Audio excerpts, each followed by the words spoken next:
the thing that ends up happening with comedy is that almost no one asks you to start, you know? So it's like It wasn't your family around the table? They didn't sit me down and they were like, this is the only hope.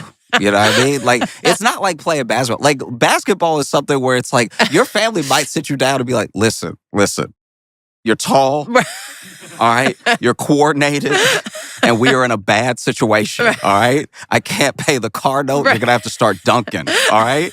And you got to take it seriously, okay? Pass your classes if it means you get to dunk for the scouts, all right? Because we need this money, right? And it's like, with comedy, it's not like that at all.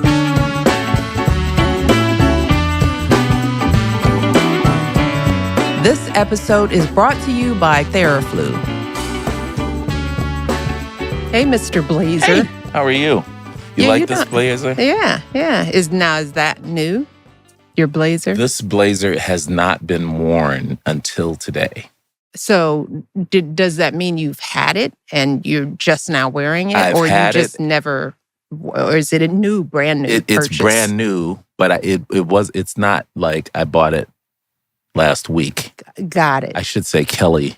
Yeah, we know. We know you have nothing to do with how you dress. This is you know why I like this? Because it goes well with jeans. Yeah, no, it's a good sort of casual Friday look. Yeah. This shirt was a gift from one of Austin's teammates' mom. Oh, that's so nice. Who works for a clothes designer, and she put together this shirt for me. Oh, my goodness. And it has become one of my favorite shirts. I have worn this before, but not on the show.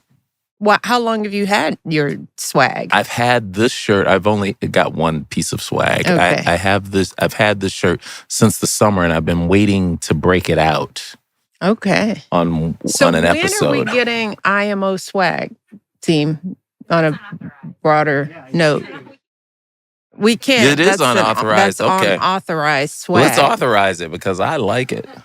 We should, yeah. I mean, why haven't, where's our marketing department? Why have we not yet, we should be giving guest swag. We could be wearing swag around. Hats, there should be hats. Sweatshirt, hoodies. Hats? And our hoodies. Well, we've got mugs. Well, you can't take a mug on the train. We could have water bottles. Okay. All right. Okay. Well, you've started something. I have. And maybe we'll get you one of these. It's looking sharp. Sharp. Well, let us not delay because we've got a guest who is fitting us in between his comedy tour. He's on tour and stopped here to be with us at IMO. And had some travel. Well, we'll find out. It had some travel issues, and he's still here. He's still here on time. We're talking about Josh Johnson. Yes, Josh Johnson, who is he's blown up. He's just blown up, a young comedian who is a fixture in the Robinson household. One of the few viewing things that you let your teenagers watch. That I let my teenagers watch after hours. Wow, Josh, you made the Robinson watch list. That's a biggie. But to Malia Obama's credit, she said that it's really important for the boys to develop a sense of humor. Mm-hmm. So when there is good cultural comedic content on TV, we let them watch it. And this is past their bedtime, because they're still all right, school Josh. age. This is a big thumbs up to you. Yeah. Well, Josh Johnson is an Emmy-nominated writer and stand-up comedian, actor, and NAACP award winner with over 8.7 million followers across his social media. We got to try to catch up. Man. And he's a kid. Nah, he's not a kid, but he's young. To us old people, he's a kid. Baby. Yeah. He's currently a rotating host and correspondent on The Daily Show, which the Robinsons watch religiously, where he was previously a writer for 7 years. As a stand-up comedian, Johnson headlines theaters, clubs, colleges, and festivals around the world, and you can catch him every Tuesday at 9 p.m. Eastern when he releases a new video on his YouTube channel.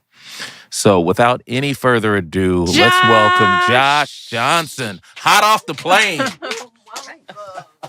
you. Thanks for making time. Oh my goodness! Welcome. So, what was the trip? What was the dilemma? Tell us so about getting here. I first of all, I accidentally, because I was nervous, I said, "Great to have me," and I meant to say, "Thanks for having me." I'm already doing wonderful. Wow, really on fire here. So I was on my flight, and then I fell asleep because I thought it would be safe to. It was an early flight, and so yeah, we left at like 6 something, and then I wake up, and the flight attendant is saying how we have to divert. There's a lot of fog. We were supposed to fly into Burbank, and they made a bunch of announcements. I was kind of in and out of it because I was very, very tired. And so I first woke up to them being like, actually, we're all clear, to wake up and hear actually we're all clear makes me wonder what I missed when I was asleep. Yeah. And so they're like, actually, we're all clear. Okay. We're going to be landing in Burbank. And then I was like, oh, I must be dreaming this because Burbank is the plan. And then I fall back asleep. And then they're like, actually, they're saying we misunderstood. There's no visibility, which is, I guess, the opposite of all clear. And then they were like, we're going to be diverting to Ontario. I fall asleep again. And they didn't make the distinction that Ontario wasn't Canada. So then see, that wasn't just me. Yeah, I wake up and I'm actually waking up now and I'm like, is this and because it was Southwest and you can just sit wherever, there wasn't anyone in my row. So I didn't have anybody to talk to ask. Man. And I didn't want to just yell, is this Canada? Right.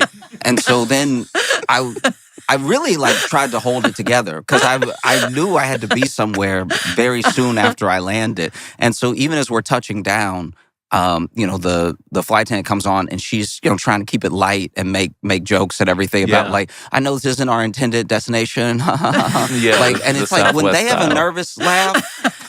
Do you know what I mean? Like, there are just some people we're all human, but there are some people that should never be nervous in front of you. At all. Like, if you are off calm, you can freak out as much as you want. But, the fact that it was on for everyone. And she's like, it would be like if your doctor was squeamish, like drawing blood, and you're like, oh, if you. Yeah. And so then I'm sitting there, and then she's like, I know this isn't our intended destination, but we're going to try to help you out.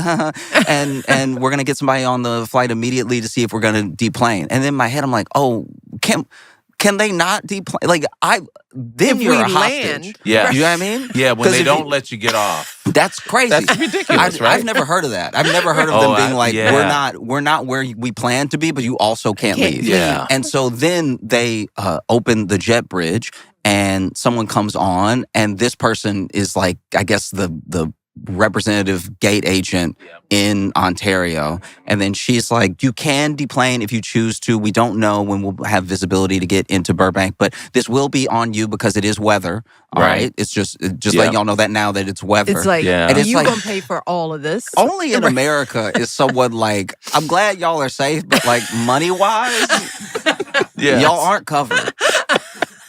And so then I get off the plane and I Uber basically over here, which takes like a little over an hour, some hour and change and everything. And then we made it, which is fine. But then when I made it, I was like having a little breakfast, and it was right when I was like having that breakfast that the plane did land. So so I would have been getting here now if I had stayed on the plane. Okay. Okay. Because some people stayed. Yeah. There were some they people were like, I can't afford to get off. I can't afford to get off, or just like I only need to be in. Right. Right. I have the day. You had a checked bag and your bag is held hostage. Because if you get off, they're not taking your bag off for you. That's not on them either. Yeah, see, I didn't even think about that. That has crazy. happened to me. Because you don't have a bag. It is also, I rarely check a bag. I try and never check a bag. You're of that generation. Yeah, you're just like, I'm just wearing everything. Well, I don't mind at all. I will normally look that broke. way. I don't mind going somewhere. Yeah, I'm normally that way, but because I have to come here now and do this and keep my wardrobe up with my sister, has a wardrobe. I have to check a bag now. Wow. It's a bummer. But I have some advice for you. What?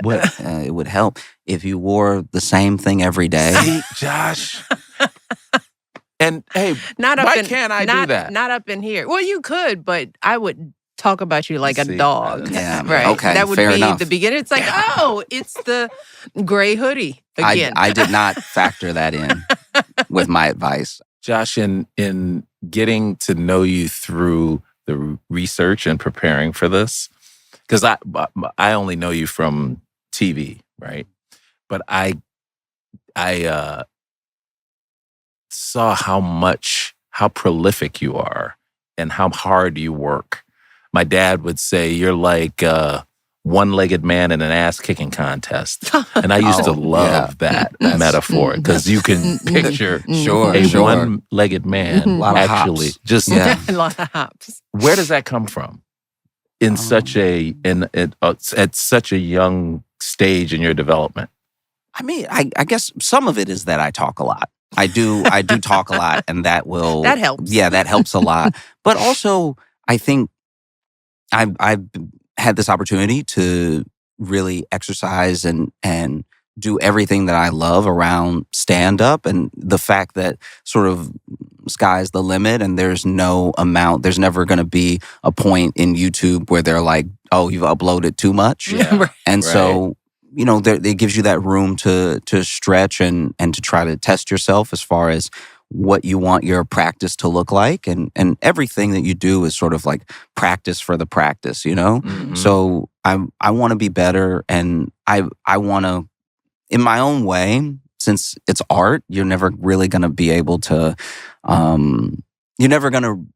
call it explicitly. Like, it's not like sports where there's like a clear winner and there's a clear number one.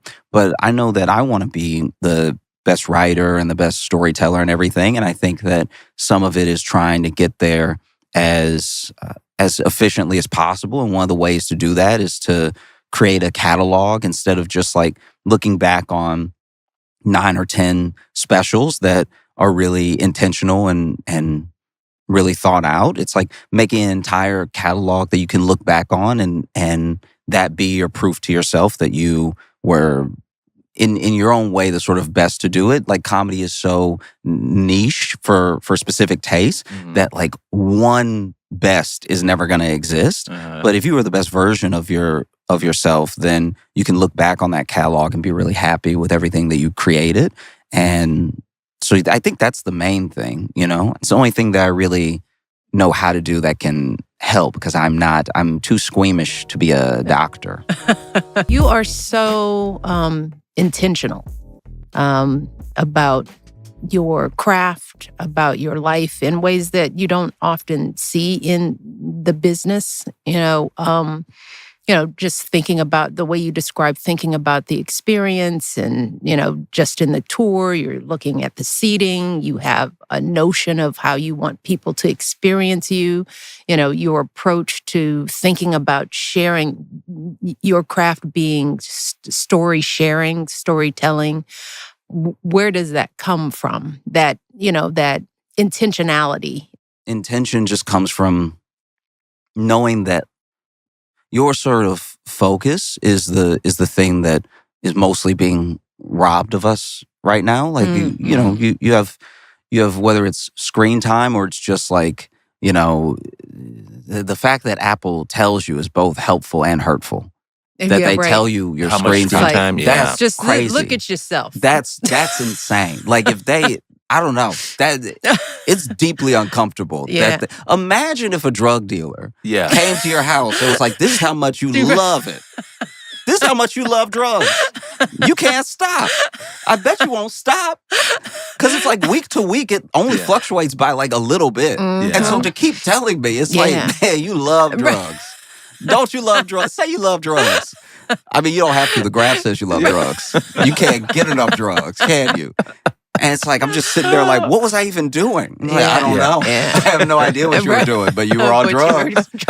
Well, when did you, how did you get your start in comedy? I mean, what was your path, your trajectory? Yeah, I Were mean, you sitting in your room, doom scrolling, and then it's like, ooh, this is funny. Yeah, the thing that ends up happening with comedy is that almost no one asks you to start. So it's like It wasn't your family around the table. They weren't. They didn't sit me down and they were like, "This is the only hope." You know what I mean? Like, it's not like playing basketball. Like, basketball is something where it's like your family might sit you down and be like, listen, you're tall, all right? You're coordinated, and we are in a bad situation, all right? I can't pay the car note. You're going to have to start dunking, all right? And you got to take it seriously, okay?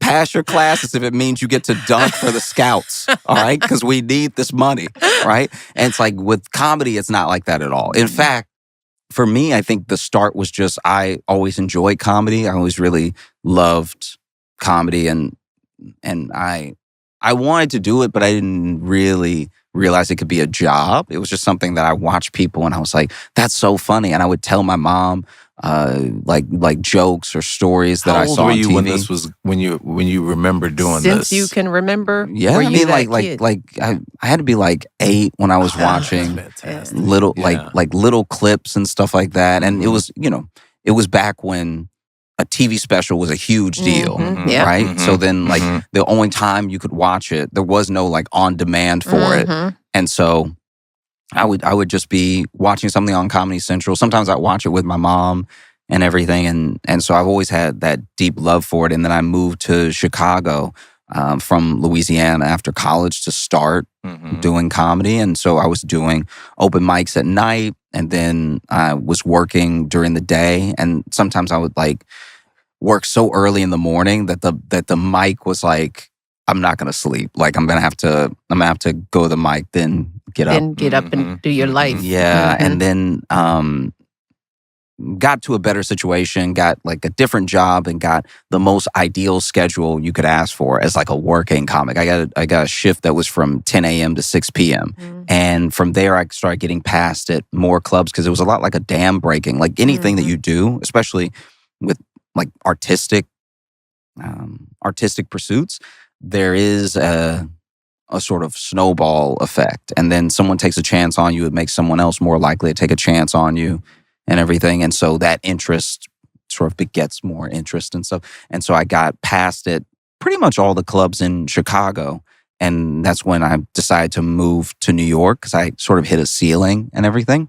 And so I moved with some friends, and then we were going out together once again, like doing mics, trying to get on shows and everything. Were you in college? Did you go to college? I did. I went to college in Louisiana. You did this. So you moved after college After to Chicago. college. Got it. Yeah. And you Yeah. majored in light directing, It was like light design, light design. for theater, like dance, for And did you major in that because you thought that might be a way to get in, or did you really think I'm going to be a light designer? no, not.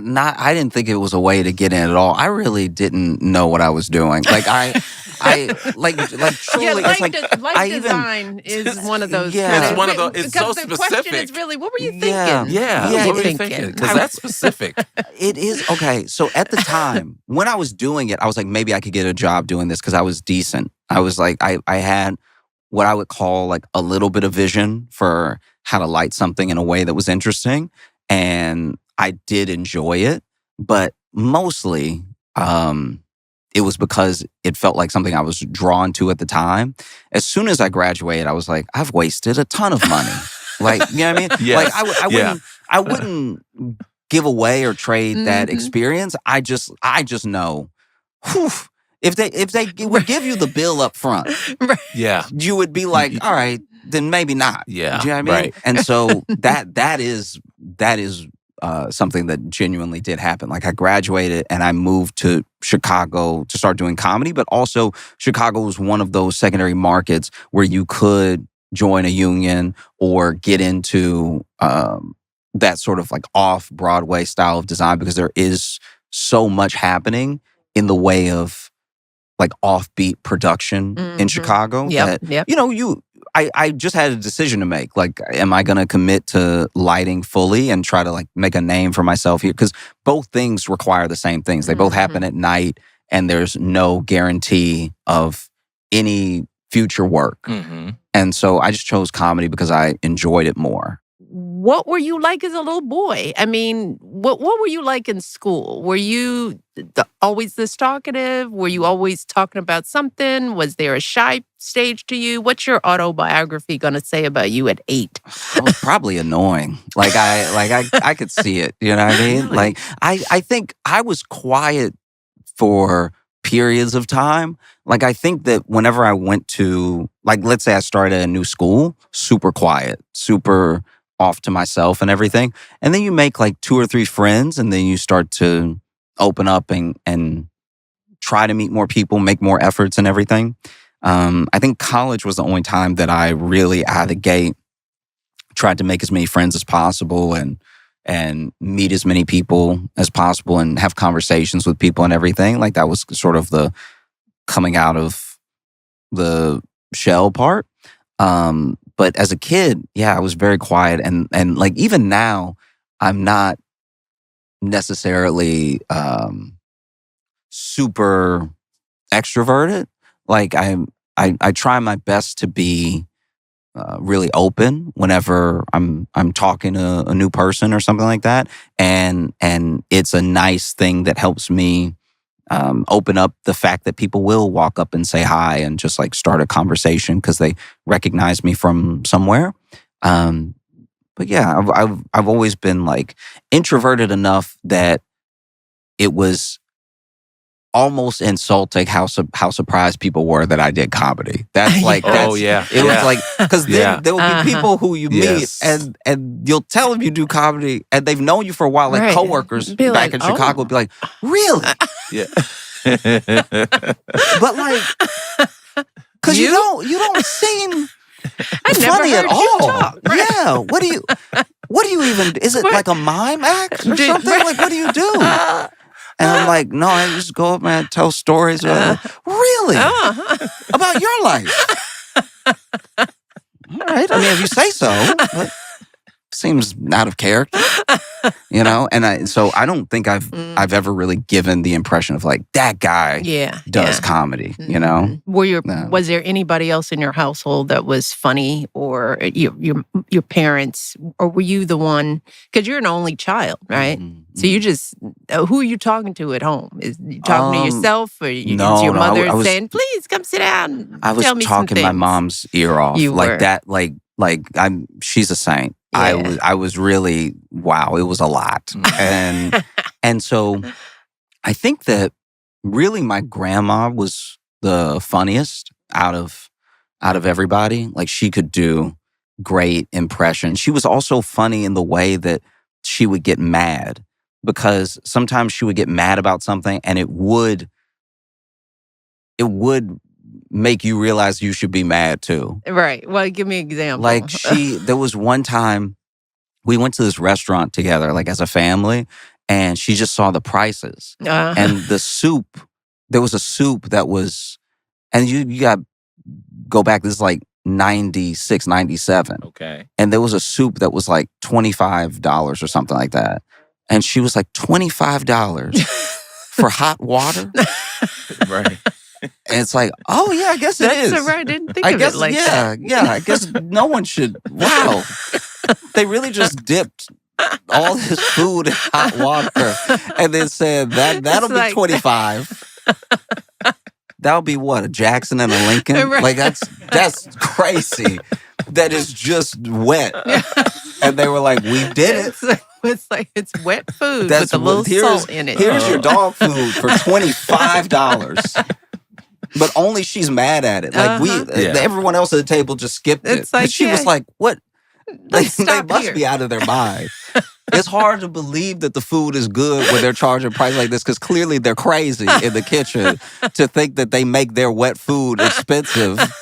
I don't know if I trust a kitchen that's willing to send this It's stuff like, out should we still for be sitting here? $25. Oh. Yeah. So but grandma was funny. grandma was very funny. Mhm, My dad was like unintentionally funny. mhm. Like he would, whatever, he would like say a thing the wrong way or like make a mistake or something like that. It was a very like dad way of doing things, where it's like, it felt like to a certain degree, like a classic sitcom dad in moments, you know? Like what? Yeah, like I'm trying to think of a good example.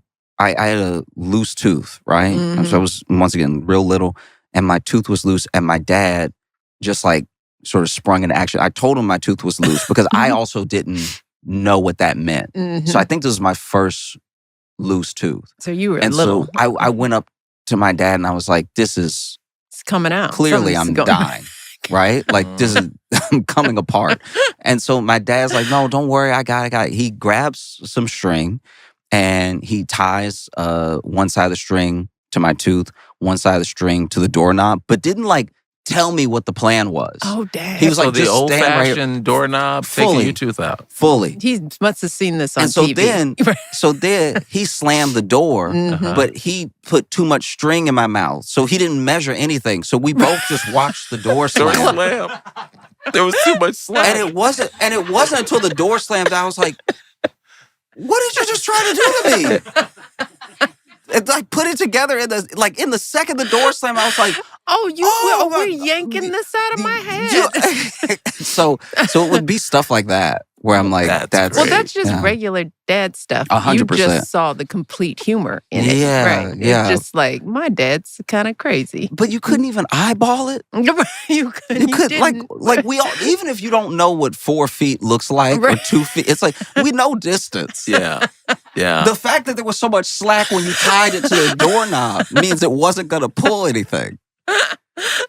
But He this had good intentions, though. Yeah, He had good 100%. intentions. But also, wow, that was like the first time I was like, oh, this is Okay. like a dude. Well, you This start, is like you're, a you're guy. starting to learn my He's parents. Yeah. My parents are flawed. Yeah. My dad's flawed. He's loving, can do so many things, but Sure, you know, sure, It but did- also can't measure anything.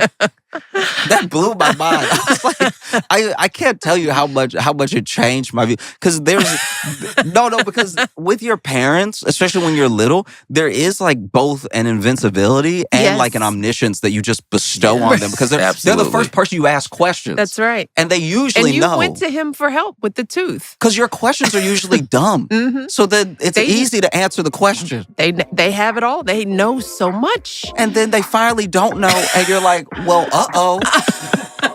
When do you get your break?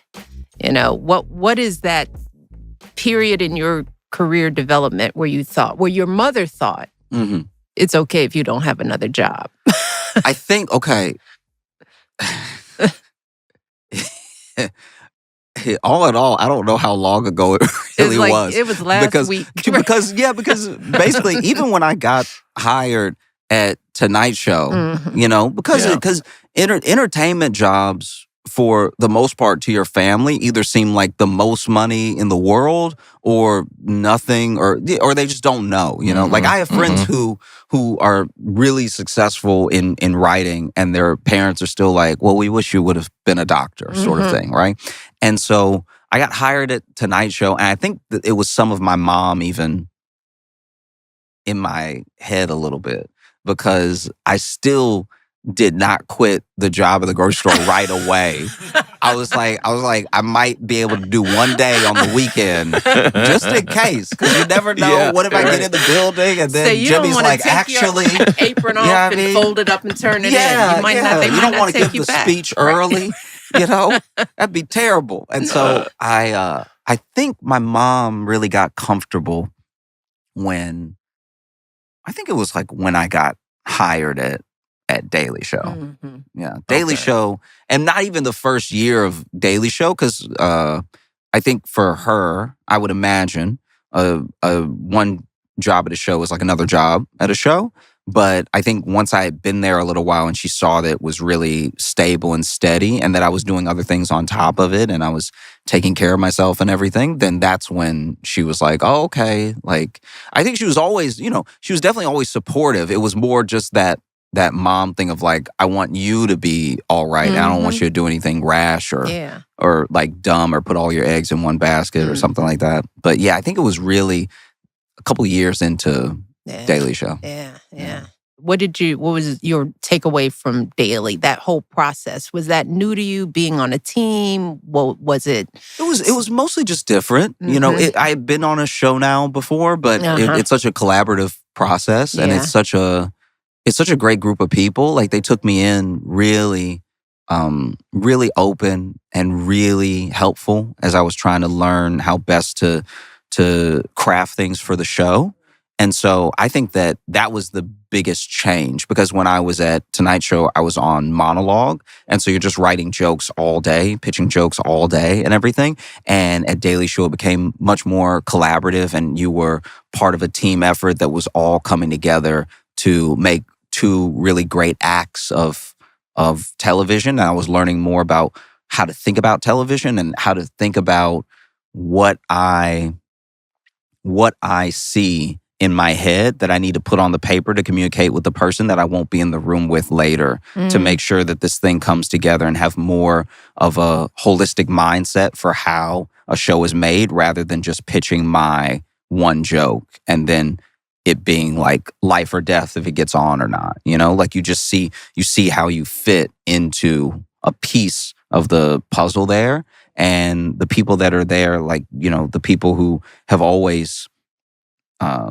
supported me and been very like nurturing in even how I get to a story or how I tell a joke or something like that. What do you mean?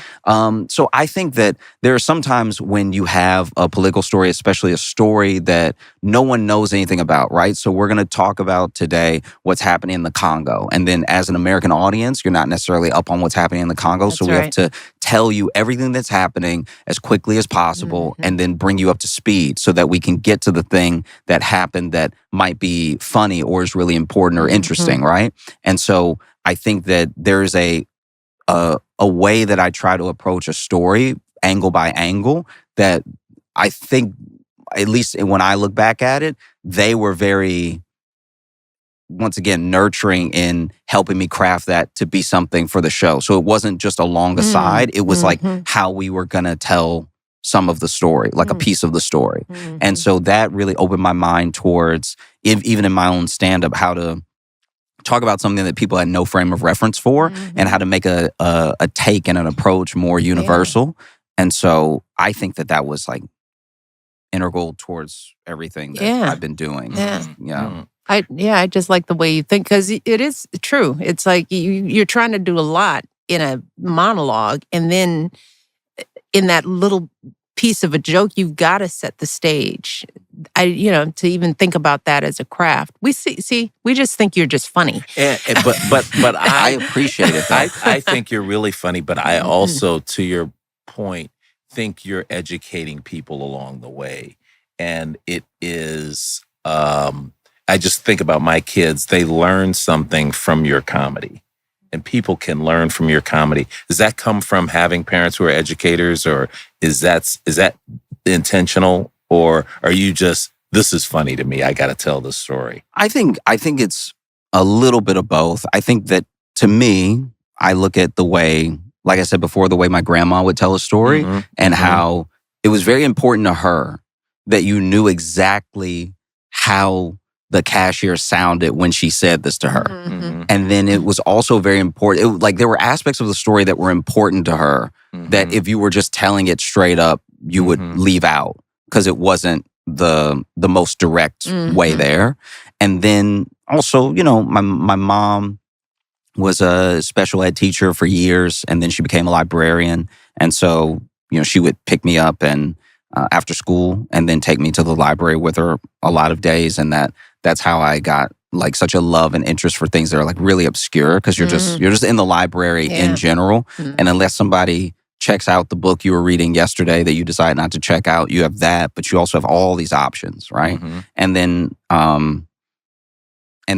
my dad was this like a paraprofessional that worked with kids with special needs and everything in the classroom and stuff. And so I think all those things coming together gave me, like, I would say, like a love and interest for people, but also an approach to like storytelling and hopefully thinking that was unique from my experiences and everything.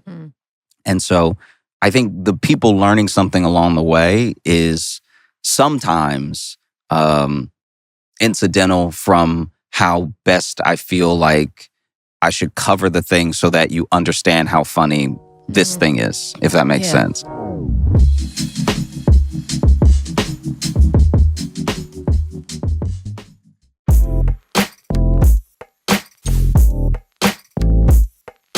In addition to being young, I'm sure you've often been the only Black man of color in some of these writing rooms, or maybe I'm making assumptions.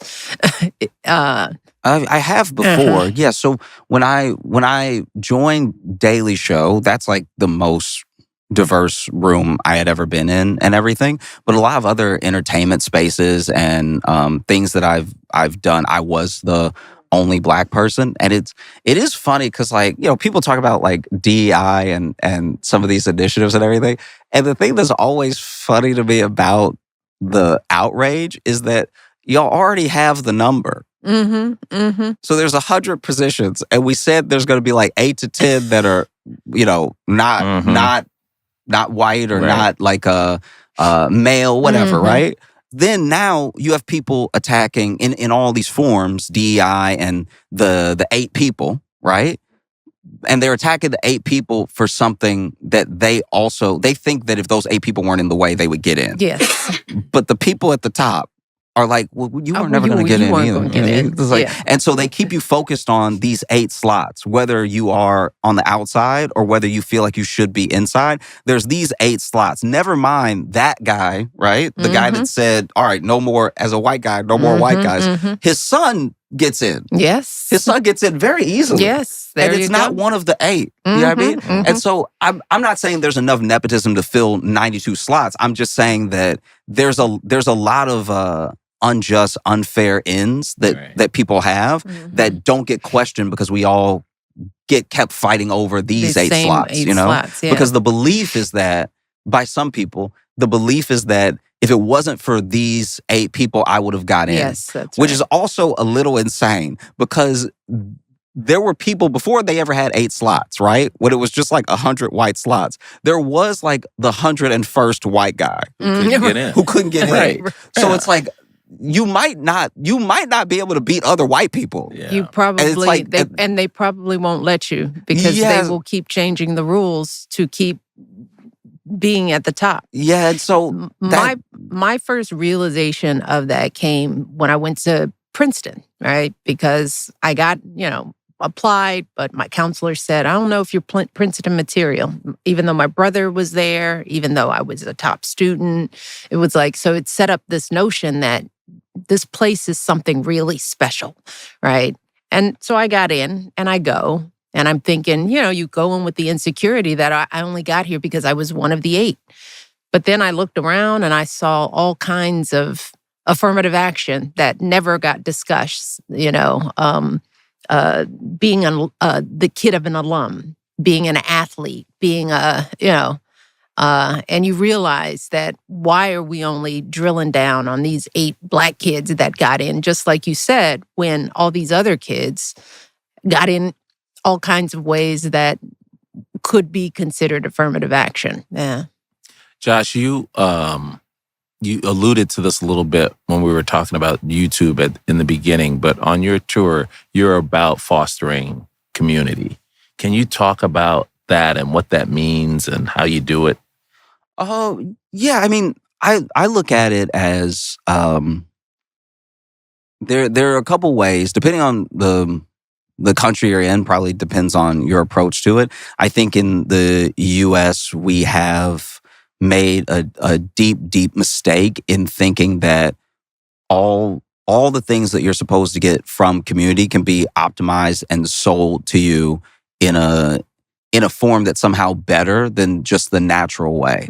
So you look at people in other countries that live in villages that don't have that much in ways of means, and they still seem to have everything that a person could need to get by, and not everything as in they aren't without struggle or that they don't need help or aid or anything, but just, in the bluntest of terms, I'm not trying to be glib here, but like they didn't just all die. Yeah. How did that happen if they don't have the same resources or if their yearly salary amounts to $200 a year to us, or maybe even lower, right? And that thing happened because rather than outsourcing every action that would come from a family or a community, they just do it for each other, right? And I think that there is a reminder that we need sometimes that everything that you could want is like in the other people around you, you know? And so I would hope that the community that I'm doing my best to build, and the people that come to the show and meet each other and make friends at the show and everything, it's like that becomes the person that you talk to, or that becomes like a friend that you get coffee with. Or there are so many things that are important to your life. Like I am genuinely a big believer in therapy and everything like that. But I also think that sometimes, we're talking very specific situations, there are some people who are going to a therapist in the way that they could have the option, if it was available to them, to just talk to a friend. Yeah. You know? And so, not saying that there aren't times and places where therapy is deeply important, but for the most part, there are people that you talk to about certain things. There's things you go to your mom with, or your dad with, or your therapist with, or a friend with. And I think a lot of it is getting zeroed in on who can I pay to make sure I have this experience. Yeah. But I then think also the levels of access that you think you have versus what you actually have. And so I look at a lot of community that hasn't been fostered yet the way that I look at that kid who's like tall and could dunk, but no one's told him to dunk yet. They're like, you're almost there. Yeah. You're almost at the just rim. Reach up high. Just a little jump. Just a small jump, you know? And so what we do is we in every city, we do our best to partner with a local outreach in that city. So then that way the people coming to the show can see something that's already happening, because it is difficult to set up that sort of mutual aid and general community around fixing a problem all by yourself. Yeah. And that's what a lot of people think is happening. But there are pantries, there are shelters, there are all these different places that are all around you that you may just not know about because they don't have the best social media presence, or they aren't being hyped up enough by people who aren't directly involved in the organization. And it might be a small team that can only do so much, and they're trying to do the work. And so we partner with these groups. They come to the show, and then that way people coming to the show can see something that's happening in their community already that they could either be a part of through volunteering, or they can donate to. And all of it becomes like actionable change, even if it's something that you do once. Maybe you bring a backpack because we've partnered with this organization in Portland for school supplies, and now a kid has that backpack. So it's something that will, at least is the hope, have a lasting impression through this small effort. You're already coming to the show, you know? How do you think about success for yourself? I mean, I heard in our briefing that, which is something that was very impressive, is that you're kind of building a life where there's a point at which you're satisfied, you know, because it feels like we are a culture where people are never satisfied. It's never enough, right? More is more is better. What's your philosophy, especially as you ascend, right? Because it would be great to be in arenas, but if you don't get to be, if that's the only measure of your success as a human, wow, what if you never get there? Sure. How do you think about it? I think about every form of like sort of like earthly or material success the same way I think about like a meal. You have a really good meal. Yeah. You have the best meal. This is like the best meal you've ever had. You have such a good meal, and then you can eat so much that you make yourself sick, and then you could throw up, and then you might keep eating, and then you now you're making yourself sick just to eat more just because it's good. I think that knowing when you're full is like a function of the body. It's a function of life. And so knowing that the things that I wanted to have happen since I started doing comedy are happening now. I'm able to take care of myself, my mom, my aunt, my girlfriend, and my friends. Like I'm able to build creatively with people that inspire me and that I want to see do really well. And I think that in all of its forms, I think career trajectories are a lot like parabolas. And so to assume that there's just going to be an upward slope for the rest of your life isn't just unrealistic. It breeds a sort of like dissatisfaction and unhappiness over time. And so I think that knowing that if these are all of my sort of like pillars and they're all being upheld all the time, then that is success. There are things that I want to do as far as like sustainable systems that I'm a long ways away from being able to achieve. I would need more money and I would need the right partnerships and I would need... Do you mean environmentally when you say sustainable systems? Environmentally and just community-wise. Mm-hmm. Like I think that it is great, and one thing I'm learning is, once again, like the practice is practice for the practice, Mm-hmm. And so one of the things that we're doing with Flowers, where we partner with these organizations, it is an in and out thing. We get to be with them for a day and hopefully help boost them as much as possible, bring as much awareness as possible.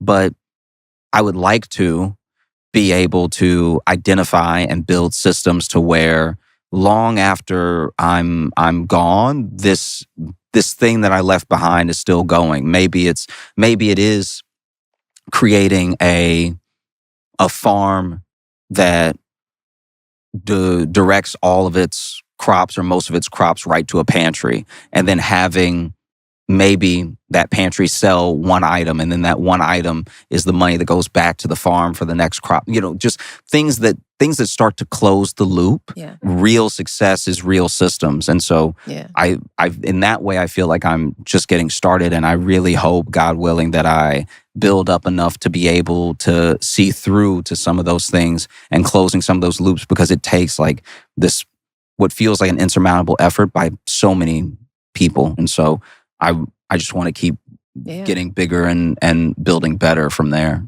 Josh, this is a perfect time to shift to our listener question, because it has something to do with this. But before we do that, I'd love to hear about, I've heard that you've got a couple of new hobbies, one of which I would love to get into, but I can never fit into these go-karts. Really? Okay. The go-karting that you're doing when you're on tour. Yeah. My kids can fit in. My wife can fit in.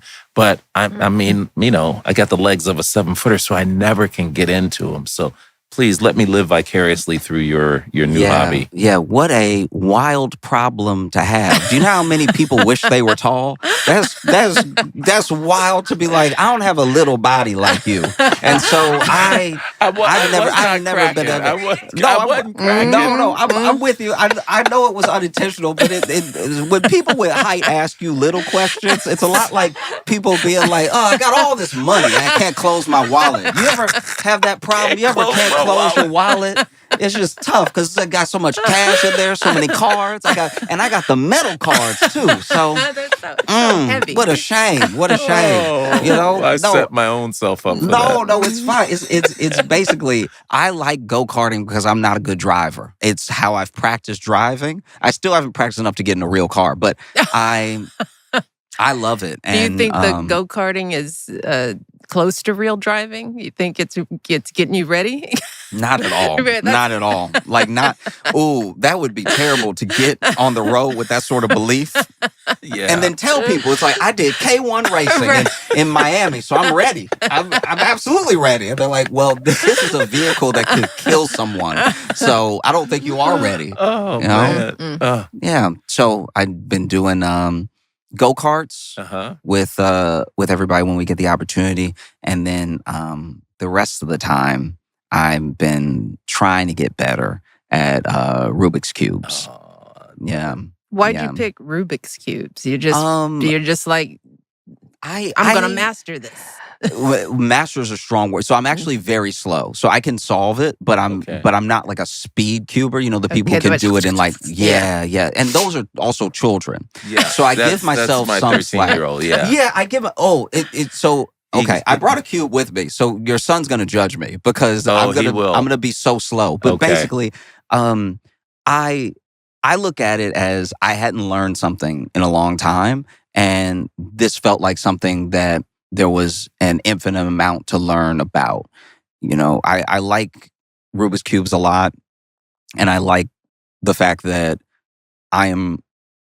it's going to sound silly, but I feel like I'm learning. And so something like the cube, I was learning how it worked, and I was learning some of the things are tricks that get around having to learn it, right? Mhm. So there are some things that you do out of repetition because it'll just be faster than learning why something's moving where it's moving.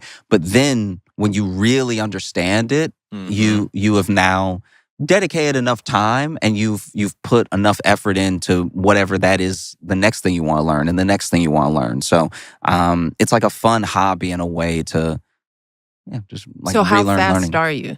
I'm terrible. Well, I'm terrible. I am slow, Yeah. which means I will never solve it. But Yeah.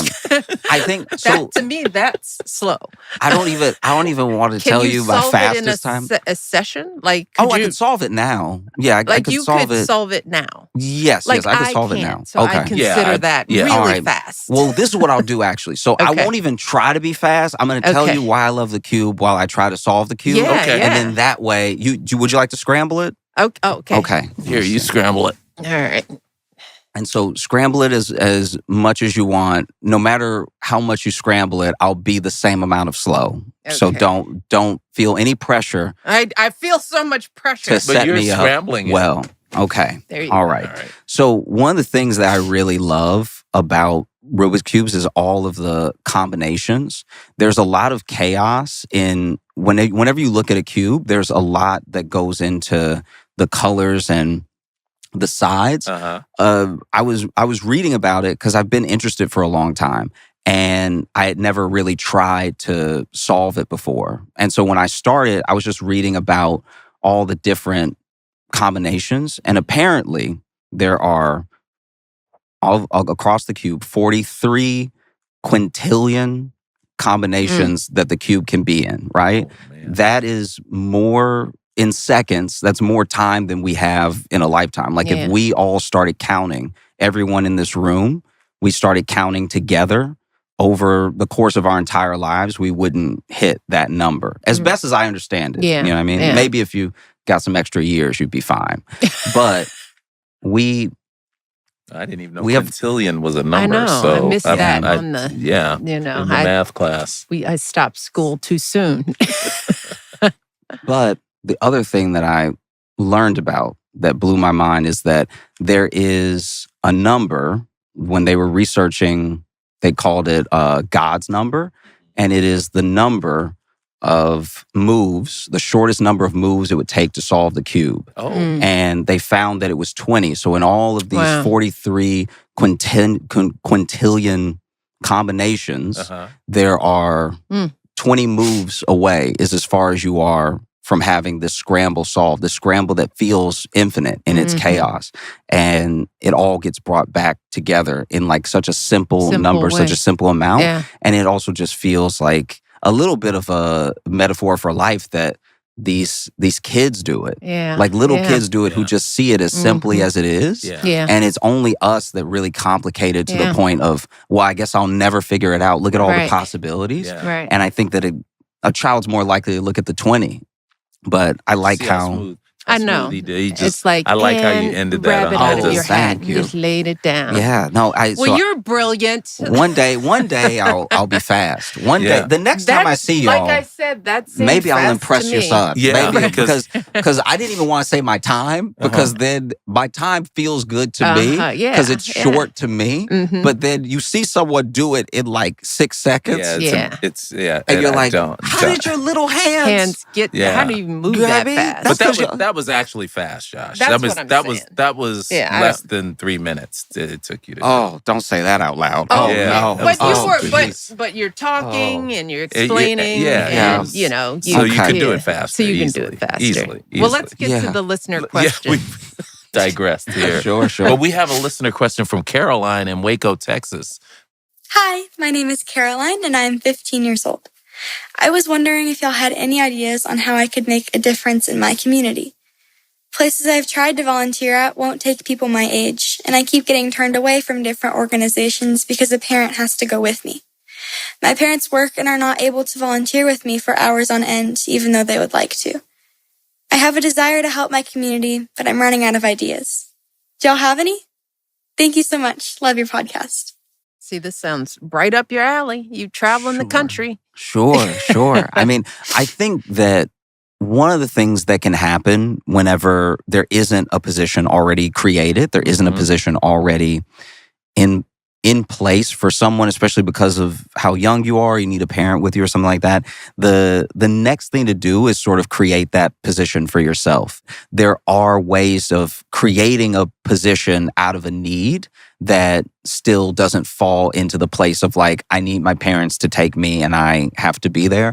And that is something that the online world has given us, of being someone who even just, maybe they do the outreach portion of answering questions. Maybe they have a sit down with somebody who is an organization leader, and then that person may just not have the time to answer everybody's questions. And so maybe they take over the email list and they email out, hey, we're doing this event on this day. There are lots of ways like that. I think that the thing that you learn, at least from my experiences in entertainment, is that when there is not a place for you, you have to create one for yourself. And so it will be a lot of trial and error, but the efforts that you put forward now, especially starting so young, become the things that you know will or won't work in your future efforts.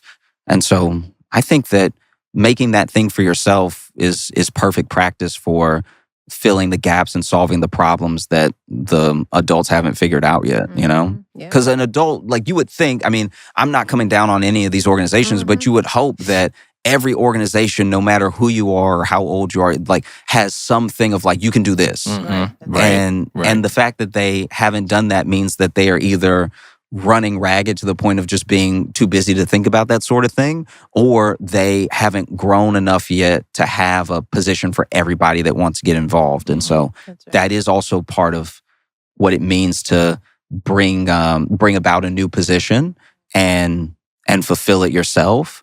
That will, it just helps them exponentially, because it's something they weren't thinking of. And where did our listener, what was her name? Caroline from Waco. She's in Waco, Texas. And some of that is, smaller communities, fewer opportunities. That could be a challenge, because she's 15, living in a relatively small city, but not a tiny city.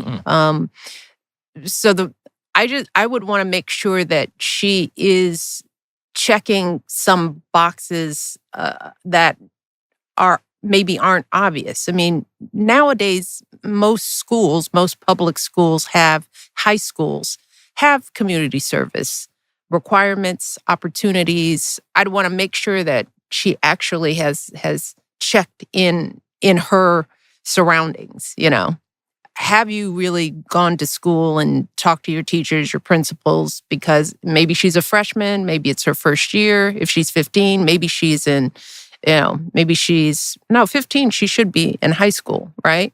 I would be surprised that there weren't some opportunities for high school students. I mean, community service is almost like a requirement these days of getting into college. I mean, that's sort of the other box you're checking off. That's assuming that you're going to college. But as a result, a lot of high schools are creating community service opportunities. So I would want her to make sure that she's not overlooking places to go right in her orbit, her high school, local churches, things like that are already organized. Right. So the other thing I would say is, I wouldn't want a 15-year-old to get discouraged at this age about how deeply they can help. Because sometimes that makes it feel overwhelming and you feel defeated about it. I would just give words of encouragement of, there's so many ways to serve that are not organizationally driven, that matter.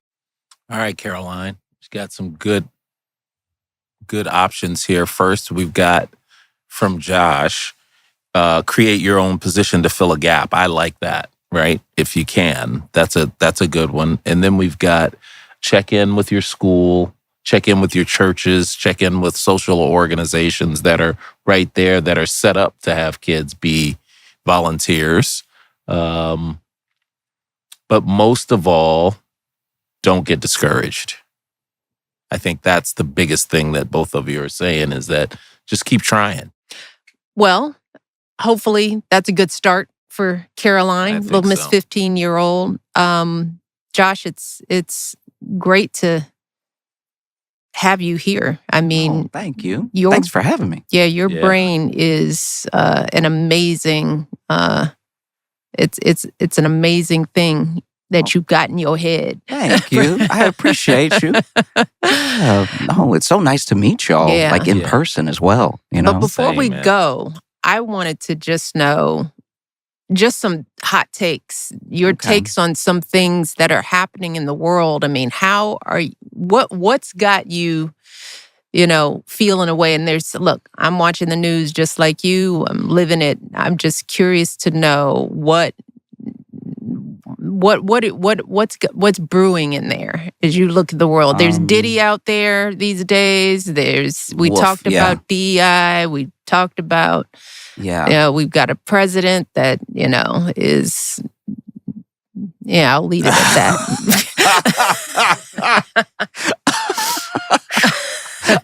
Way to go high. Way to go high. Yeah. I stopped. Okay. There are a lot of things swirling around. One, I don't think that the Diddy doc is over. I think there's going to be more episodes. Do you think 50 is working on them, or are these going to come from other producers? I think 50 is quietly plotted. I think if you see the success of this one and you're 50, you know that another one would go off. Yeah, because that all we really did was cover some stuff that hasn't been as talked about. There's plenty of the other stuff that we knew about, and they didn't get everybody. So that there's plenty of people who spoke on Diddy in the past that weren't in the documentary. So there's still more subject. That was a crazy. I mean, I've talked about this already, but it's wild. The documentary was so thorough, they didn't even really need reenactments. They did not. Do you know what I mean? Normally, we weren't there for Civil War. So in Civil War, they got the reenactment. Right, They're like, you got me, right? Yeah. But then this one, they were like, no, I was there. He did it to me. Yeah. Like, that's insane. That is terrifying. So I do think there will be more episodes coming. I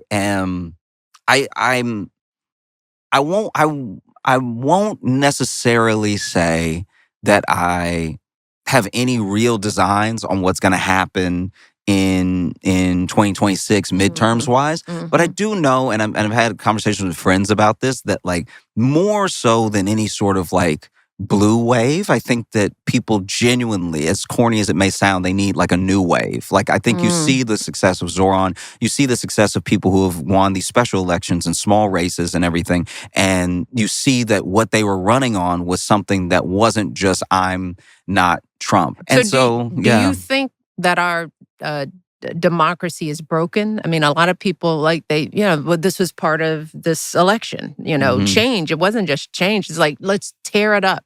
Government is so broken that we should just tear it all to the ground and start from scratch. I mean, I do think as it functions now, in the way that we have let corporations and tech become so like quilted in to everything that goes into politics, that part of it does feel broken. I think that there were a lot of laws, there were a lot of things in place for a reason, and I think reducing those regulations and lowering those barriers and making it so much, making it so easy to confuse the conversation is part of why we're at where we're at. Even when you watch the news, like even when you go to another country and watch the news, they just say what happened. They don't really have personalities like we do. They're like, all right, the bus hit another bus, and two buses have been hit. and then they're done talking. And then they might cut to commercial. they go to another story, something like that. It's only here where you have the person looking at the camera telling you how to feel about the buses and telling you like what it means for one bus to crash into another bus and telling you why that is the failing of democracy, that these two buses can crash into each other. And so you're like, at a certain point, you're like, what does this even have to do with? And so I think that there are aspects of how we function as government and how our democracy works that are broken, which have led to the disillusionment of the people. But I don't think that it's anything that we can't come back from.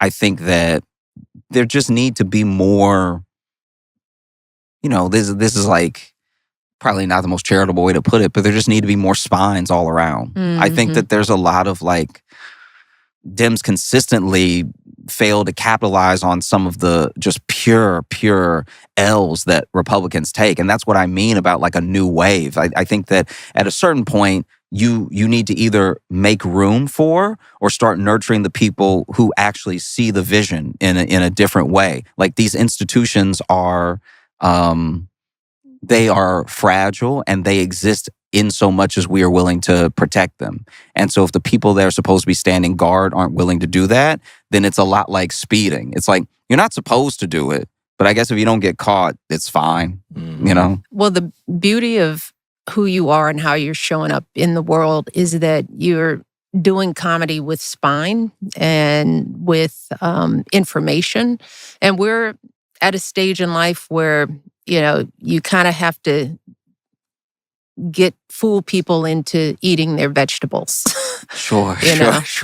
I mean, and you're doing that at so many different levels. Finding a way to tell the story in a way where you're teaching and making people laugh at the same time, but also making points that get a whole generation and a whole sort of constituency of people thinking about issues that they can just put away too easily. And for that, we're just, excited about the comic, the entertainer that you're becoming. Thank you. Because now's the time that we need people talking with a great spine about these issues, and you're making it happen. Oh, well, thank you. That means a lot to me. Yeah. Thank you so much. Thank you for watching, because you post stuff up, and then you're like, you watch? Yeah, that's wild. Like I think that it's been a real blessing of even the tour is getting to meet the people who watch and see what those things mean to them and everything. So I can't thank everyone and God enough for everything that is happening. And I just feel incredibly blessed, and I'm having so much fun. And I hope everybody else is having fun along the way too. Well, I think that's the case. So we want to congratulate you, wish you the best of luck on the rest of your tour and whatever is coming next, which is going to be a lot after this. You. So yeah, thank you, appreciate Josh y'all. Johnson. All right, Josh. Thanks, man.